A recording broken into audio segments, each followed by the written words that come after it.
Door middel van dat connecten we. So through that we connect. Nou, gefeliciteerd met de 25e anniversary. Ik hoop dat het heel goed gaat met Hongkong en dat het gewoon zoals vroeger gaat worden. Dat mensen naar Hongkong gaan kijken van wow, dat is echt een coole stad. Okay, so what I said in Dutch is congrats with the 24th anniversary. I hope Hong Kong will be like when people think of Hong Kong, it will be like whoa, Hong Kong is so cool. So I'm CJ Chung. In the Netherlands they call me Chung, but in Hong Kong they call me CJ. I'm a Dutch-born Chinese and I'm living here since 2015. I think every country is unique. So I've been working in Dubai or in India or Philippines or in mainland China, Hong Kong, the Netherlands. Each country has its own culture, and that is also what I like about my job. So you can travel a lot and meet a lot of people and find out all different cultures, and so also the different people, how they behave. When I was studying, I was already working for a production house. So that was my first experience to China for work. We had a meeting with the broadcaster in Heilongjiang. And when we arrived, there was a red carpet. I don't remember if there were lion dance, but it was really a big happening, like we were celebrities. But actually we were there for business. But it was a really funny welcoming, and that was a funny experience. I came up with this idea already when I was studying, because my master thesis was about diversity in the media. And also my conclusion was that there was a lack of Chinese people on screen, but also news about us. That's actually a big problem, because when they are writing about us, we don't recognize ourselves in that news article, because it's written from the white perspective. On screen, there was no Chinese. I was the first Chinese presenter in the Netherlands. So in this way, there is a gap between the Dutch people and the Chinese people, because when we watch Dutch TV programs, we don't recognize ourselves in their media, in their stories. But also from the other side, the Dutch viewers will not know our culture. It's like who are the Chinese people? They are always so quiet. You don't see them unless you go to the Chinese restaurant, or maybe in your class there is a Chinese classmate. But beside of that, what do they know about our culture? So I was like, okay, that's my dream. I want to make a television show to tell them our culture, because the misconception is about them is about the Dutch people is they think we have no voice, and that's really strange, because we have a voice. The only difference is Dutch people like to discuss about everything, so and then create an opinion. So they are always talkative, but we Chinese, we are different. We want to know what we are thinking and our opinion, and then we will tell them our opinion.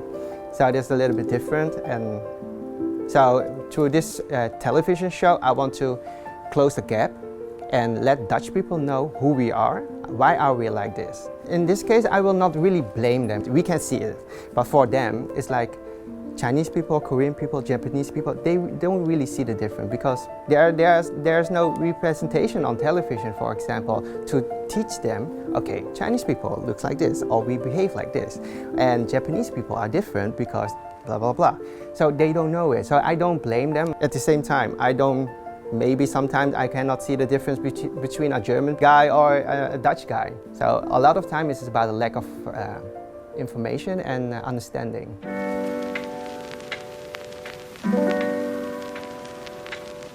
Actually, every day. So, oh, you are Chinese, so you eat dog. Oh, you are Chinese, you do kung fu. Oh, you are Chinese, you can do math very well. You can calculate very fast. You are Chinese, you behave very well. Because Chinese people in the Netherlands before, they were always quiet. They don't always speak up about them, what they like or dislike. They don't mix up with the discussion. So in their eyes, they are like, you behave very well. But but at the same time they will think you don't have an opinion. So that is something negative. But if they ask me, can I do Kung Fu? I think that's funny. But if you hear it every day and then 1,000 times, you will think, oh, be creative. The first few times you are like, okay. I'm going to answer it. But after 1,000 times, you are like, oh, again. And also because I drink herbal tea. It's dark and bitter, and they don't understand it. Why are you drinking this? This looks like, ugh. The first few times I was trying to explain them, okay, it's because of the Chinese medicines. You have the yin and the yang, hot and cold. So this herbal tea belongs to the cold category. And they are like, oh, you're strange. They don't understand it. So actually I made an episode about Chinese medicines and about my problem in what I faced before, how they see me. Also about Kung Fu. Why do they think I can do Kung Fu? Because of the Bruce Lee movie? So all Chinese people do Kung Fu?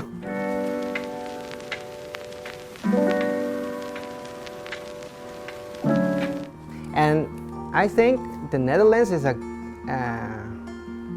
country with a lot of good things. I want to just show to the Chinese viewers that there are more options. And also in the Netherlands, it's more about work-life balance. Because Hong Kong is the most stressful city, but at the same time, the Netherlands is the happiest country in the world. So under the 16 years. And above is number 5. We can learn something from each other. So why are they so happy? Why they have less stress? In Hong Kong, for example, all people want to buy a house. This is a life achievement. You can show to people like, oh, I bought my house. But in the Netherlands, a house is to live. So to tell this to the Chinese viewers, they will thinking like, yeah, maybe they are right. Don't emphasize that so much that affect your life. Because it will give you stress. But at the same time, I do the same with Dutch TV show about the Chinese culture. So what can they learn from us? Because a lot of things they can learn from us. Because in the Netherlands, after 5, don't contact me. No work emails, for example. That's good because that will give you less stress. But at the same time, there's that less space to promote yourself or to be ambitious.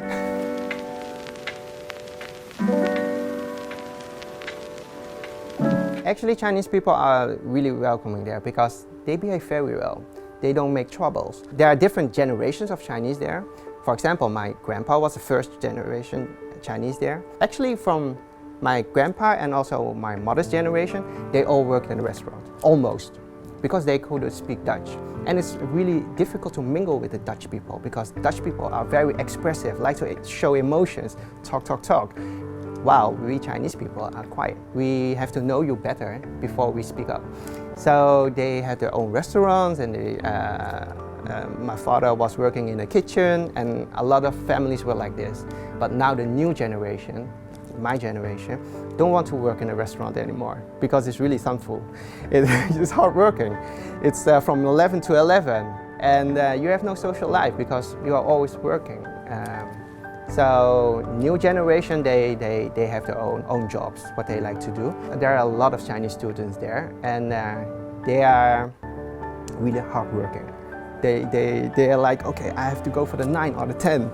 But while we, born in the Netherlands, or the Dutch people, are like, oh, 6 is fine. So that's the difference. That also makes the Netherlands a good place because it's really diverse. For example, in Amsterdam, there are 168 or something, different kind of backgrounds. So from China, from Korea, for all over the countries.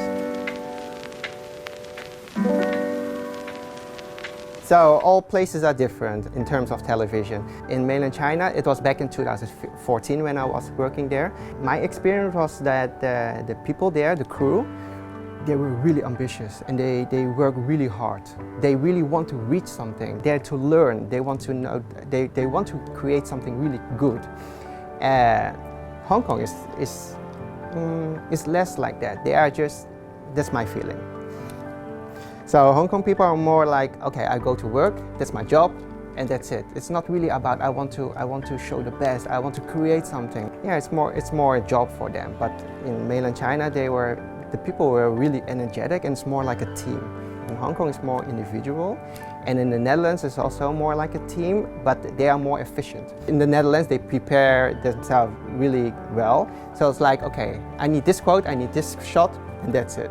But in Hong Kong, they keep rolling the camera, they keep recording it, and then in the pre-edit, they will watch it back, and then they will select what to use and not to use, but that costs a lot of time. So in the Netherlands, it's much faster. I hope Hong Kong will be Hong Kong again, just like it was, with a lot of opportunities. For example, the movie industry in the 90s, Hong Kong was really booming. It was the Hollywood of Asia. And last few years, it's less of that. And why? Maybe because of COVID, maybe because of budget, or I don't know, but I want to see Hong Kong like that again. So I want to be a part of it, like create good things that show the world, like, look what we can do. This is our strength. So suggestion for Hong Kong people, younger people. Actually, it's not only for the young people in Hong Kong, but I can tell, work hard. You have to do it by yourself. You have to work really hard, and you have to be willing to give. Then the better things will come to you. So what I found out, the young generation, they are not really willing to work hard. They're always complaining. But in my time, I was like, no, I started really as the lowest one. I was an intern. I started the earliest and I was home the latest. But I didn't complain, because that was a part of the process. And then because of this, people will give you opportunities. Like, okay, he's working hard, he's doing good. Okay, let's promote him, let's hire him, and then step by step you can come to the place where you want to be. But nothing comes in one day.